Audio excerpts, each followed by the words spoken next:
Buenas noches, saludamos también a las personas que se conectan a través de nuestro canal de YouTube y queremos estudiar esta noche acerca de la fe. ¿Y cómo dice el título? La fe vence al mundo. La fe vence al mundo. La fe vence al mundo. El Señor Jesús vino para demostrar que la fe puede vencer al mundo.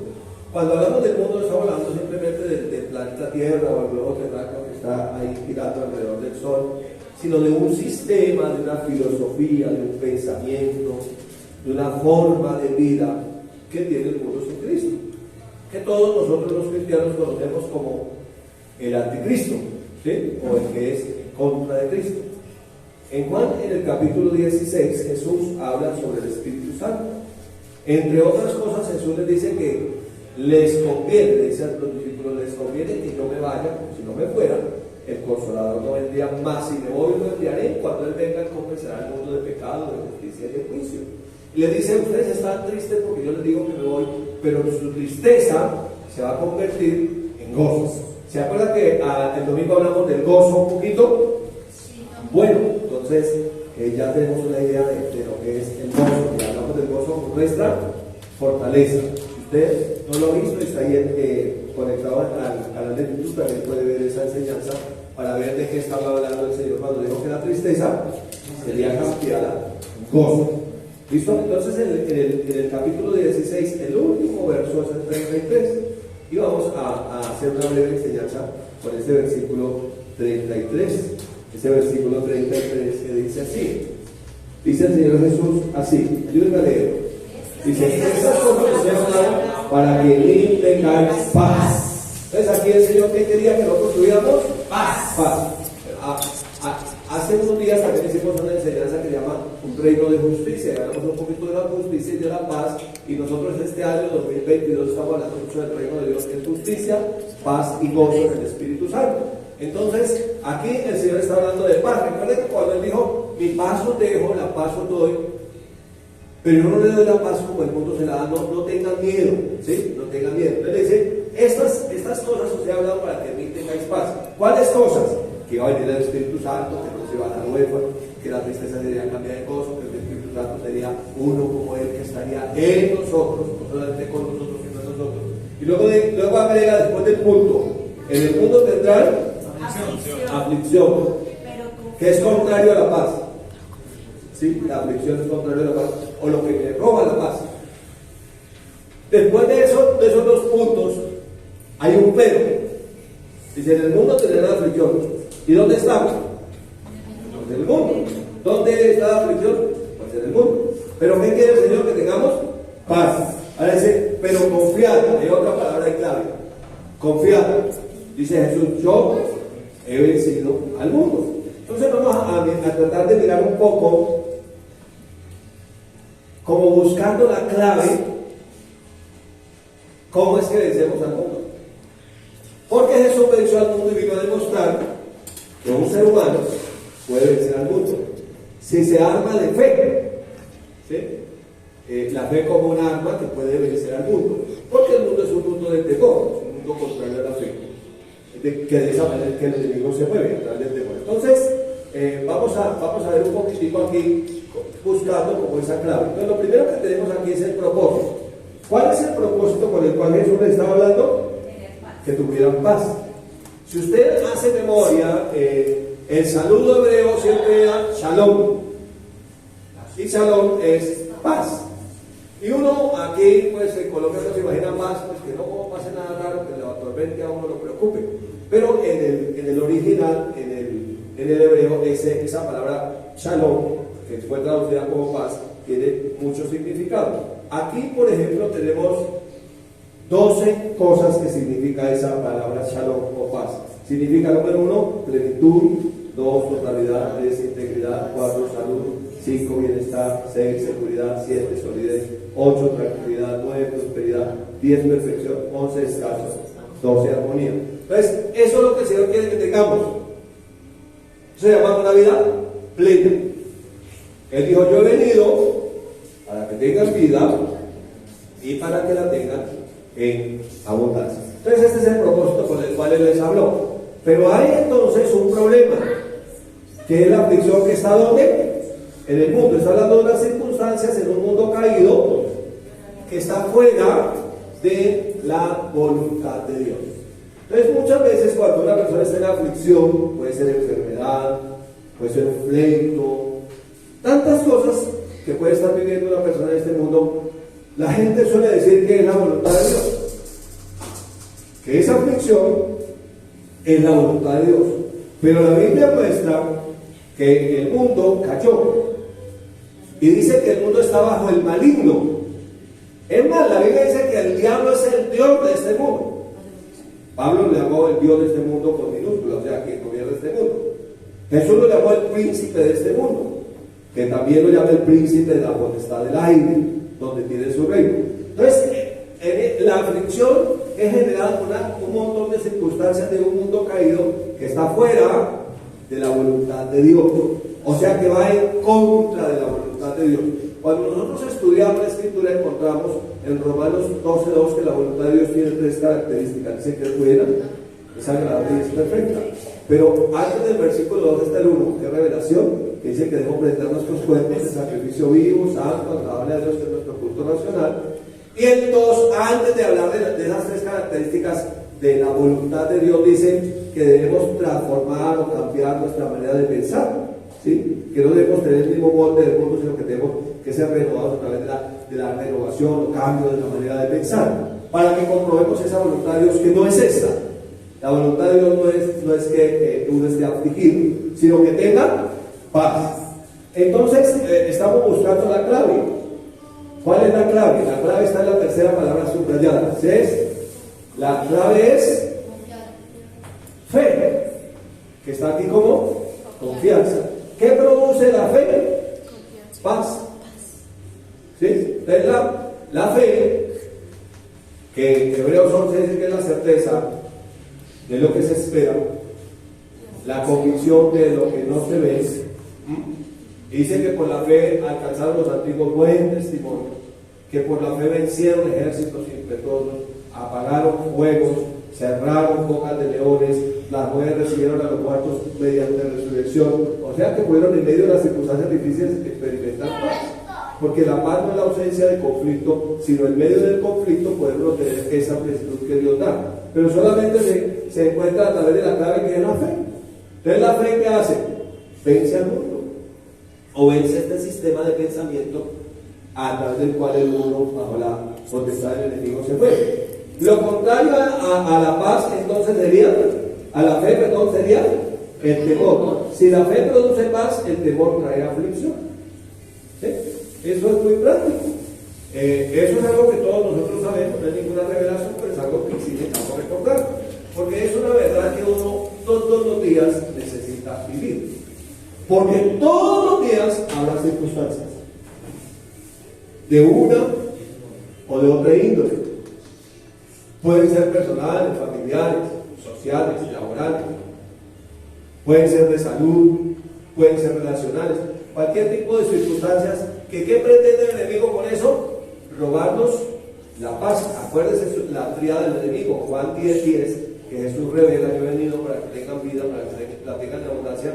Dice también que el enemigo vino para hurtar y matar y destruir. Entonces el enemigo quiere hurtar esa paz que el Señor nos dejó, quiere robarla, y finalmente lo que quiere destruir es nuestra fe, que nosotros no confiemos en el Señor, porque la Biblia dice que sin fe es imposible agradar a Dios. Entonces el enemigo no va a querer que agradezca a Dios, que tengamos el mismo pensamiento que el Señor quiere.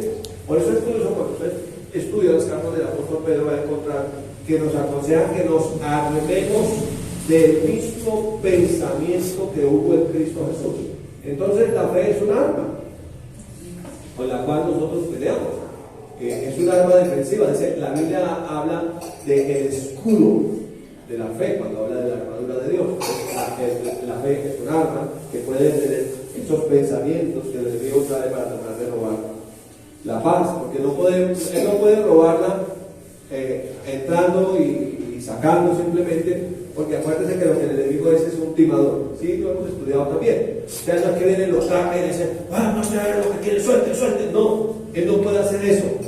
Él roba usando las artimañas, dice la Biblia, las artimañas del diablo. O sea, él usa argumentos que no se someten a la palabra de Dios, argumentos que van en contra de la palabra de Dios, y lo que trata es de convencernos, como lo hizo ayer Génesis. Recuerden que a la mujer le dijo, como que Dios le ha dicho, no coman de todo árbol muy bien. Lo que estaba haciendo era, y logró privarla. Entonces siempre han tenido la misma forma de ser. ¿Listo? Entonces estamos bien ahí. Entonces, ¿qué vence al mundo? La fe. Ahora una pregunta interesante es, ¿cómo soy vencido? En la Biblia hay muchas historias de fe, pero hay uno que era Job. ¿Sí? Job. La Biblia dice que era un hombre de fe. Dice que era un hombre justo, temeroso de Dios y apartado del mal. Era un hombre de fe. Sin embargo, vivió unas circunstancias muy difíciles, tuvo mucha aflicción. Finalmente logró retomar la fe y tener la victoria, pero tuvo que vivir cosas muy difíciles, sin que eso fuera la voluntad de Dios, aunque él pensaba que era la voluntad de Dios. Ese fue el problema. Entonces, ¿cómo es que el enemigo logra timar al creyente si logra inculcarle el mismo pensamiento de él, pensamiento de temor? En el capítulo 2 del libro de Job hay un título muy particular que dice: Job maldice el día que nació. Entonces, calcule ese pensamiento al que venga haber llegado en medio de la aflicción. Y imagínense que aquí arriba hay un título que dice: Job maldice el día en que nació. Así, si usted abre su Biblia, ya dice así. Y mire que él comienza a hacerse preguntas. Y esas preguntas están en contra de lo que es la voluntad de Dios, en contra de la naturaleza de Dios, en contra del pensamiento de Dios. Primera pregunta que él hace es: ¿por qué permite Dios que los sufridos pierdan? Primera pregunta. Segunda pregunta que hace es: ¿por qué se les da vida a los amargados? Le hace la pregunta más bien: ¿por qué son amargados los que tienen regalo en la vida? Pues esa pregunta está más formulada, ¿sí? Ahora dice: anhelan estos una muerte que no llega, aunque la buscan más que a tesoros escondidos. Están anhelando morirse, o sea que la situación debe ser muy difícil, están afligidos. Luego dice el verso 22: se llenarían de gran regocijo, se alegrarían si llegaran al sepulcro. ¿Te imaginas un muerto alegre? Para el ataúd feliz. ¡Oh, qué gozo! ¡Estoy feliz! ¡Me morí! Ese era el pensamiento de Job en medio de su aflicción. Eso es como cuando la gente dice: me quiero botar al Transmilenio. O cuando usted va manejando, usted ve un loco que como que va a botar, dice: freno o no freno. Como que se quiere tirar, ¿sí? Más o menos así. Es una situación de crisis existencial terrible en la que estaba este hombre. Ahora el verso 23 dice: ¿por qué arrincona Dios al hombre que desconoce su destino? O sea, dice: fue Dios quien me arrinconó. Yo ni quiero hacer mi destino. Ahora, hay que pensar un poco que Job no tenía la revelación de lo que estuvimos hoy de la palabra.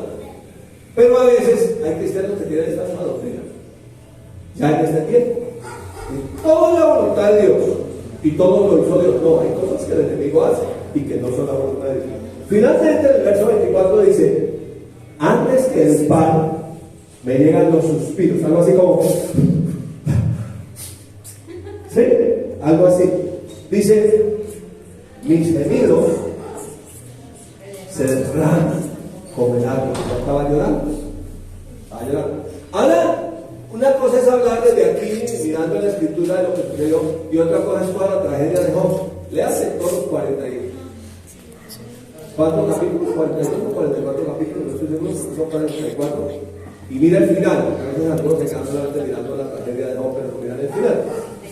Ahora son 42, gracias. Ahora quiero que veamos por qué le pasó eso a Job en los versículos, en el versículo 25 y 26. Lo que más temía, diga temor, me ha sobrevenido. Lo que más me asustaba me sucedió. Ahí está la clave de la tragedia de Job. Job vivía asustado. De hecho, la Biblia dice que Job ofrecía sacrificios a Dios pensando: mis hijos habrán pecado. En esa fiesta que fueron, habrán fornicado. ¿Qué habrán hecho los muchachos? Y entonces iban y ofrecieron sacrificio a Dios. Que ofrecer el sacrificio estaba bien. El problema era la intención, la motivación era el miedo, el temor. Entonces ese temor le sucedió a él. Y el verso 26 dice: no encuentro paz. ¿Sí ven que el propósito que estamos estudiando aquí es que tengamos paz? Y ahora dice, no encuentro paz ni sosiego. ¿Por qué la perdió? Por el temor. ¿Sí? Porque perdió la confianza en Dios. Entonces perdió la paz. Cuando uno pierde la fe, ya perdió todo. Y luego dice, no hay reposo, sino solo agitación o angustia. Entonces, esa es la forma como nosotros, aunque seamos creyentes, somos derrotados. Somos derrotados cuando empezamos a mirar las circunstancias, cuando empezamos a mirar el problema, cuando le damos la vuelta al problema por aquí y por allá, y empezamos a meditar en el problema en cambio de meditar en la palabra de Dios. Y si empezamos a meditar en el problema, hay un enemigo que es astuto que nos va a empezar a hablar. Y nos va a empezar a decir, no solo esto, sino que esto y esto, lo otro, imagínense, esta otra situación. Entonces, eso es lo que sucede. De esa forma, para resumir ese tiempo que es muy corto, así es que nosotros somos vencidos. Entonces, en el mundo hay un grupo de vencedores y otro de vencidos. Jesús está del lado de los vencedores, Él es el vencedor. Y los que lo seguimos a Él, pues espera que seamos vencedores, ¿no? La Biblia dice que somos más que vencedores, que tengamos la victoria. Pero ¿cómo la tenemos? A través de la fe. Es la fe la que vence al mundo. Ahora, entonces, como ya vimos esa pregunta, ahora hagamos otra pregunta. Y la otra pregunta es, ¿cómo venzo al mundo? ¿Cómo venzo esa manera de pensar? Porque no se trata de ir a vencer situaciones allá afuera que a veces no están dentro de nuestro control. Podemos vencer aquí dentro. En otras palabras, el mundo metido en nuestra cabeza. Ahí es donde está la verdadera batalla. Porque allá afuera hay cosas que nosotros no podemos hacer nada. Cosas que de todas maneras van a pasar. Pero esas sombras que están allá afuera, el problema es que se nos metan en la cabeza. ¿Sí? Entonces, ¿cómo logro vencer al mundo? Yo tengo 1 Juan 5, pero en la nueva traducción viviente, y quiero irlo verso a verso y que lo vayamos mirando poco a poquito, si el tiempo nos lo permite esta noche. El versículo 1, estos son versículos del 1 al 5, 1 Juan 5, versículos del 1 al 5. Ahí imagínense que arriba hay un título que dice, la fe que vence al mundo. Ahí dice, la fe que vence al mundo. O esta es la victoria que ha vencido al mundo, nuestra fe. ¿Sí? Entonces dice, todo el que cree que Jesús es el Cristo, ha llegado a ser un hijo de Dios, el nuevo nacimiento. Y todo el que ama al Padre, ama también a los hijos nacidos de Él. Se espera que si uno ama a Dios, pues ame a los demás. El versículo 2 dice, sabemos que amamos a los hijos de Dios si amamos a Dios y obedecemos sus mandamientos. El verso 3 dice, amar a Dios significa obedecer sus mandamientos, y sus mandamientos no son una carga difícil de llevar. En otras palabras, cuando dice, aprendan de mí y tome mi yugo que es fácil, mi carga que es ligera. Luego el verso 4 dice, pues todo hijo de Dios vence a este mundo. Miren lo que es interesante. Dice, todo hijo de Dios vence a este mundo de maldad. Entonces aquí ya nos dio una revelación, que realmente lo que hay que vencer es la maldad del mundo. ¿Dónde? Aquí. Aquí. No más, no hay que ir a arreglar allá el barrio, no, aquí. Si logramos aquí vencerla, ya hemos hecho mucho. Y seguramente podemos ir a enfrentar cualquier cosa allá afuera. Entonces, todo hijo de Dios vence a este mundo de maldad. Y logramos esa victoria por medio de nuestra fe. Ahora vamos a hacer como resaltar algunas palabras claves para. Recuerden que estamos buscando la clave. ¿Se acuerdan que estamos buscando la clave de cómo vencer? Estamos buscando la clave. Entonces, la primera palabra que resaltamos es la palabra creer. Esto está hablando de fe. Es lo que dijo el Señor, confíe. La segunda palabra que resaltamos es amar. Y vamos a ver cómo sigue aquí estas palabras. La tercera palabra también es amar. La cuarta es amamos o amar en plural. Y luego viene la palabra amamos otra vez. Después viene la palabra obedecer y amar, obedecer. Entonces, si nosotros contamos cuántas veces está la palabra creer, 2 veces, ¿cierto? Creer y fe. ¿Cuántas veces está la palabra amar? A ver, ama 2, amamos 4, 5. Y luego está la palabra obedecer 2 veces. Entonces ya estamos encontrando la clave. Nos habla de creer, amar y obedecer, ¿sí? Entonces estamos buscando aquí la clave en este texto de 1 de Juan 5 y se me desconectó. Entonces estamos buscando aquí la clave en 1 de Juan 5. No sé por qué pasó eso, porque aquí sí aparece conectado. Pero si nosotros buscamos ahí en el 1 de Juan 5, entonces ya encontramos 3 cosas. Encontramos fe, ¿cierto? Primera cosa. Pero luego encontramos la palabra amar y en plural amar. Y luego encontramos la palabra obedecer. Si nosotros estudiamos la escritura, encontramos que la fe obra por el amor. Entonces, hay veces que uno está creyendo por algo, pero no está caminando en amor. Entonces, como que la fe está como con el motor sin fuerza para caminar en eso que está creyendo, porque se salió del mandamiento supremo que es el amor. Entonces, la fe como que no es tan efectiva cuando no amamos, porque todo lo que hacemos debe ser por amor. Dios dijo: por amor a mí mismo me olvidaré de sus pecados. Fíjense que no dijo ni que por amor a nosotros, sino que por amor a él mismo se olvidaría de sus pecados. Eso uno a veces no camina en amor por otros porque tiene una lista de recuerdos de todo lo malo que hicieron. Entonces uno se llena de motivos en contra de ellos porque uno no los está amando realmente, porque tiene todavía un montón de recuerdos que no lo dejan caminar en amor. Luego su fe es estorbada porque esa mentalidad no ha sido cambiada y todavía no está venciendo al mundo, que es un mundo de odio. Entonces, si bien el reino de Dios es un reino de fe, de creer, de confianza, el reino de Dios es un reino, el reino del mundo es un reino de duda, de temor, de incertidumbre. Entonces aquí estamos buscando la clave y ya tenemos las palabras enumeradas, ¿cierto? Ya hablamos de fe y amor. La tercera palabra es obediencia. La pregunta es: ¿por qué obedezco? ¿Por qué amo? Ustedes le dicen: ¿por qué me llaman Señor? Y no hacen lo que yo digo, dice el Señor. En aquel día muchos me dirán: Señor, nosotros echamos fuera demonios, profetizamos, hicimos muchas cosas, y yo les diré: apártense de mí, no los conozco, hacedores de maldad. O sea, fueron siempre desobedientes. Entonces, aquí tenemos las 5 palabras, estamos buscando la clave. Ahora sí que vamos a encontrar la clave. Entonces, ¿cuál es la clave? Ahí está. ¿Sí? La clave para vencer al mundo es fe, creyendo a lo que Dios dice. Por eso cuando Hebreos dice: pero sin fe es imposible agradar a Dios, porque es necesario que quien se acerca a Dios crea que Dios existe primero que todo, pero que Él es galardonador de los que le buscan. O sea, Él tiene un premio, tiene un galardón. Ninguna cosa que uno haga del Señor es en vano, Él tiene una recompensa. Entonces, cuando yo creo que Él existe, número 1, pero creo que Él tiene lo mejor para mí, entonces estoy agradándolo a Él, estoy confiando en Él. ¿Sí? Fe.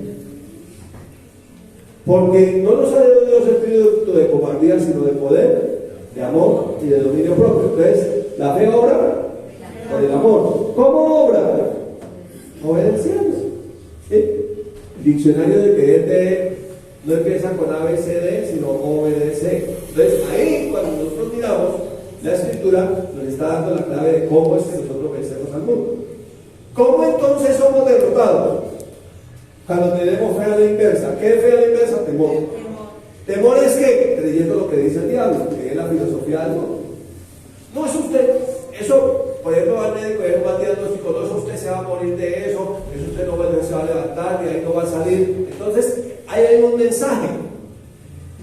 Pero todavía yo tengo la posibilidad de creer al verdadero mensaje. Amén. O creer al falso mensaje. Note usted que en el ejemplo que vimos de Job, vendían mensajeros. Ni siquiera él fue en la casa caída, quemada, la familia quemada, los animales partidos por el rayo. Él no vio eso, simplemente venían mensajeros y le contaban. Y él creyó a ese mensaje, y entonces él maldijo el día que nació. Pero si usted sigue estudiando más adelante es interesante porque después él dice, no, yo me estoy diciendo yo todo eso. O sea, no entiendo lo que estoy hablando. ¿Verdad? Después él, cuando yo le dice, charla, hace entrado a los depósitos de nieve que yo tengo para el día de la guerra y de la batalla. ¿Dónde estabas tú cuando yo creé el mundo? Venga, dígame si usted sabe todas esas cosas. Parafraseando algunas cosas. Entonces, ¿cómo ven su mundo? ¿Verdad? El verso 5, lo teníamos pendiente aquí, tiene una pregunta. ¿Quién puede llegar a ganar esta batalla contra el mundo? La pregunta. ¿Sí? ¿Quién? Y luego la respuesta dice, únicamente los que creen en Jesús es el Hijo de Dios. Estamos en el lugar correcto, estamos en el lugar de los vencedores. Estamos en el lugar de los que podemos ganar esa batalla contra el mundo. Pero es una batalla que usted pelea todos los días. Por las noticias, por las redes sociales, por los vecinos, por cuando sale al frente y encuentra una niña al frente de la casa, usted pelea todos los días esas batallas contra el mundo. Entonces, si yo hiciera así, entonces le vienen unas sugerencias que no están de acuerdo a la voz. Lo más es que le digan, usted coja un balde y no le diga, aleluya. ¿Sí? Yo te amo. En 2 Corintios 2 hay un mensaje muy interesante. De 14 al 17 dice, mas a Dios gracias, el cual nos lleva siempre en triunfo en Cristo Jesús. ¡Wow! Y dice siempre. Ahora dice que nos lleva. Y por medio de nosotros manifiesta en todo lugar el honor de su conocimiento. Porque para Dios somos gran honor de Cristo en los que se salvan y en los que se pierden. Dice el texto, en eso ciertamente honor de muerte para muerte, y en aquellos honor de vida para vida. Y para estas cosas preguntan, ¿quién es suficiente? Pues no somos como muchos que medan falsificando la palabra de Dios. Ese es el problema cuando se falsifica la palabra de Dios. Cuando no se enseña la palabra correcta, entonces la gente cree la mentira. Porque una media verdad es una mentira completa. Entonces cuando se dice, sí, Dios dice no, pero entonces le mete ahí la psicología, le mete filosofía, le mete otras cosas. Entonces ahí cuando falsifica la palabra de Dios, ¿cierto? Sino que con sinceridad, como de parte de Dios y delante de Dios, hablamos de Cristo. Está diciendo el apóstol Pablo. Ahora, yo fui y busqué esa nueva escritura, pero en la nueva traducción viviente, que es más sencilla, pero más clara. ¿Ves? En la nueva traducción viviente, vamos a verlo con versículos, vamos a mirar lo que dice. El versículo 14 dice, así que gracias a Dios, quien nos ha hecho sus cautivos y siempre nos lleva en triunfo en el desfile victorioso de Cristo. Estamos cautivos a Él. Y en el día a día vamos en un desfile victorioso. Hoy una victoria, mañana otra victoria, otro día otra victoria, en esta circunstancia una victoria, en la otra pelea otra victoria, en esta otra victoria. Porque vamos en un desfile victorioso.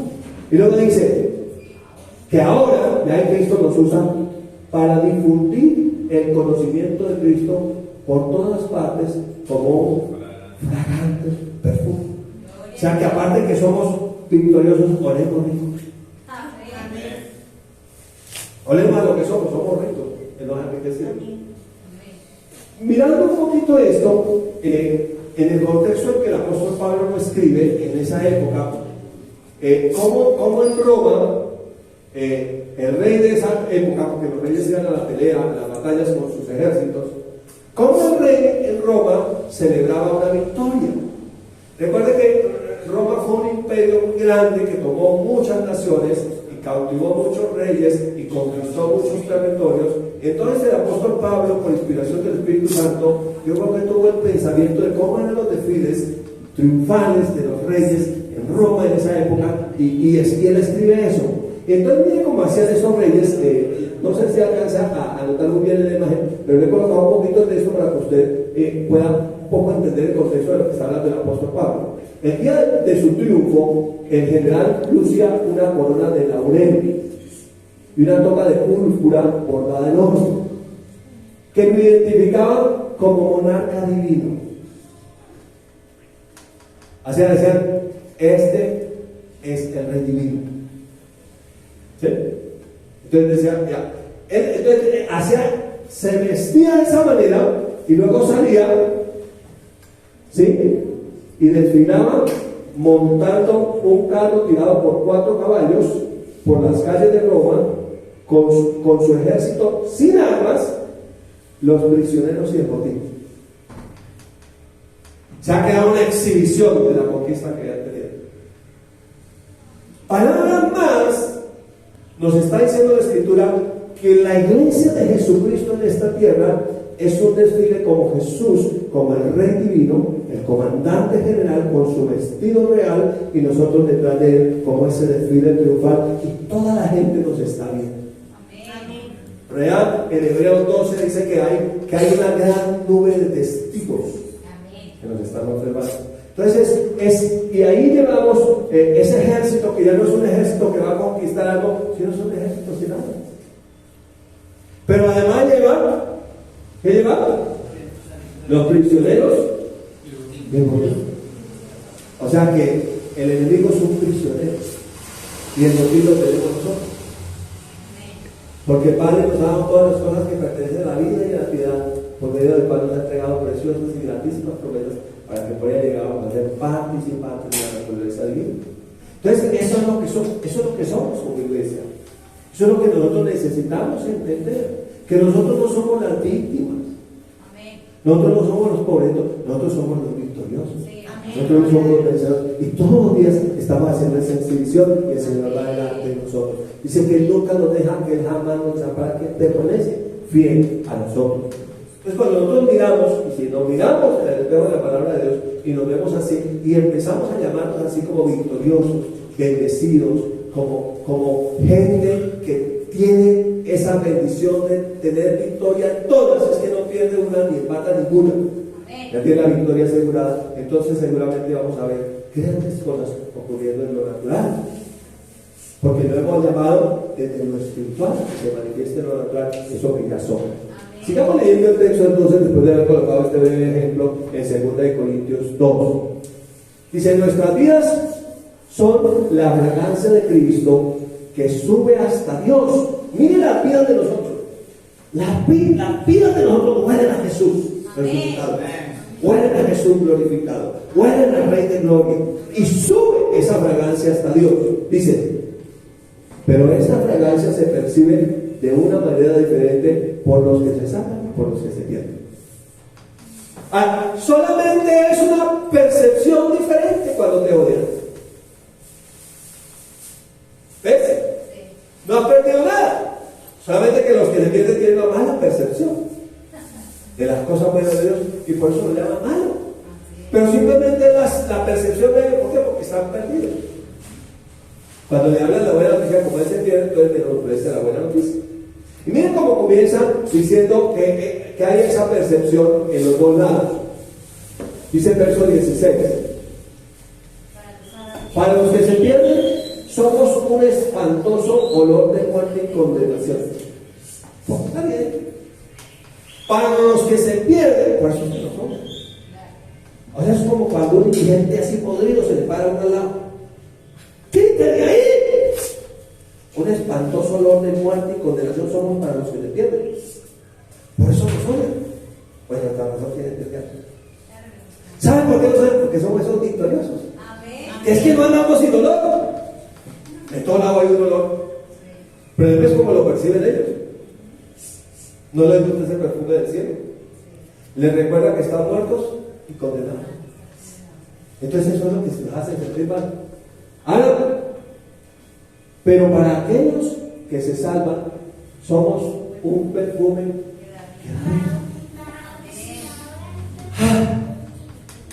que ya no es buena noticia.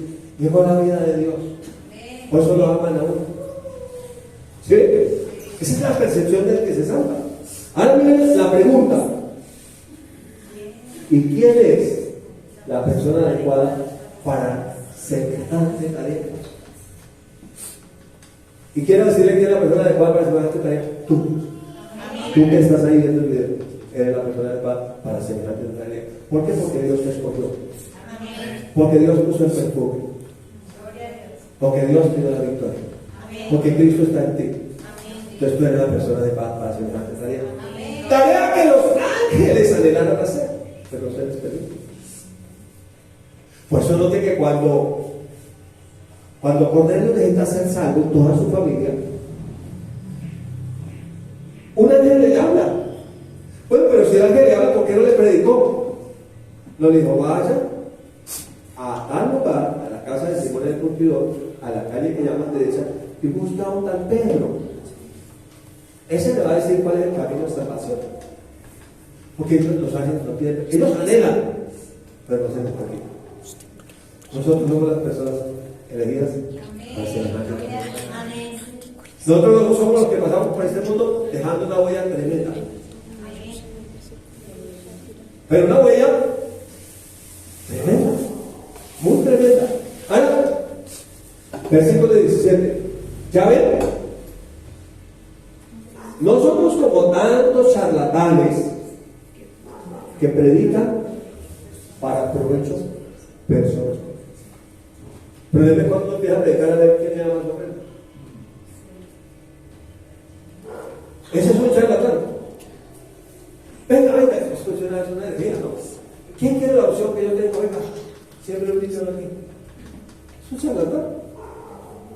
Imagínense uno con semejante tarea, semejante honor, y quererse reducir a un charlatán. Tenemos que tener cuidado, ¿no? Dice que, al provecho personal. Ahora dice, nosotros estamos después del punto. Entonces dice, nosotros predicamos la palabra de Dios con sinceridad y con la autoridad de Cristo, sabiendo que Dios nos observa. Amén. No perdiendo nunca de vista que los ojos del Señor están sobre lo justo, Amén. que sus oídos están atentos a nuestras oraciones. Amén.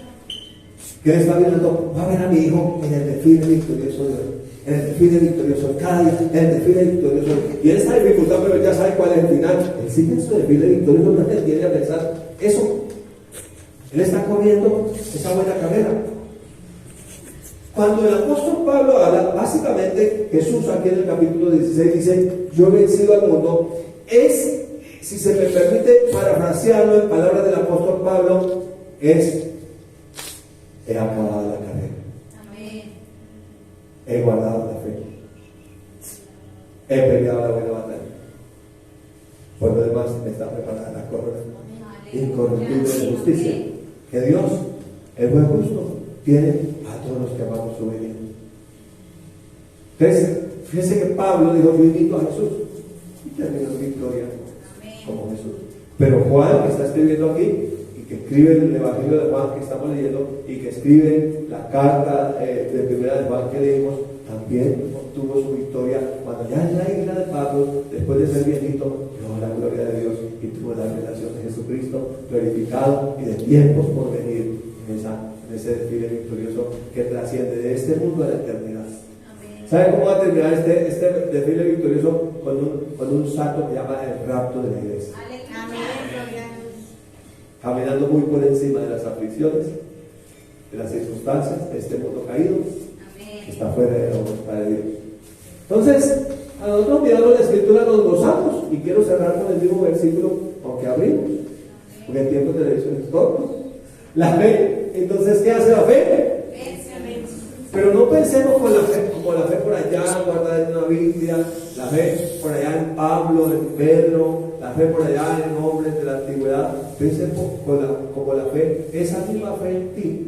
Pablo lo dijo de esta manera: con Cristo estoy justamente crucificado, Gálatas 5:22. Y ya no vivo yo, mas vive Cristo en mí. Y lo que ahora vivo en este cuerpo mortal, lo vivo en la fe del Hijo de Dios. Esa fe que salvó. No es otra fe, es la fe del Hijo de Dios. Esa misma fe. Lo vivo en la fe del Hijo de Dios, el cual me amó y se entregó a sí mismo por mí. Ahora, ¿saben qué? ¿Cuál es el secreto de nuestra victoria? Que Él ahora vive en nosotros. Os conviene que yo me vaya, se luego y me envío el Espíritu Santo. Yo estoy aquí en la tierra con ustedes, ahora quiero estar en ustedes. Eso es diferente y eso hace toda la diferencia. Entonces dice, a estas cosas os he hablado para que en mí tengáis paz en los de la aflicción, pero confíen yo he vencido al mundo. Entonces dijimos que ese es el propósito, era que tuvieran paz, ¿sí? Que tuvieran una vida en plenitud, una vida con totalidad, tranquilidad, salud, bienestar, seguridad, solidez, tranquilidad, prosperidad, perfección, descanso y armonía. En medio de estas circunstancias, no trayendo estas circunstancias a la cabeza. El problema es cuando las circunstancias se meten en la cabeza. Ese es el dicho que usa cuando dice que como el pavo que mete su cabeza ya, se ahogó el avestruz en un vaso de agua. ¿Sí? ¿Eso es un pavo grande, un avestruz gigante? Bueno, no era un pavo, pensé que era un pavo gigante. Es un avestruz. Peor que un pavo, es un avestruz. Entonces, es tan grande, pero dice que es el más tonto de los animales, ¿no? O sea, no piensa bien. Entonces, ¿cuál es nuestra clave para vivir? Fe, amor y obediencia. Así que no podemos vengarnos. Por eso la Biblia dice: deje la venganza al Señor. Recuerden las palabras del Señor que dijo: mía es la venganza, yo pagaré. A nosotros nos corresponde simplemente amarnos. Te bendigo esta noche con esta palabra en el nombre poderoso de Jesús.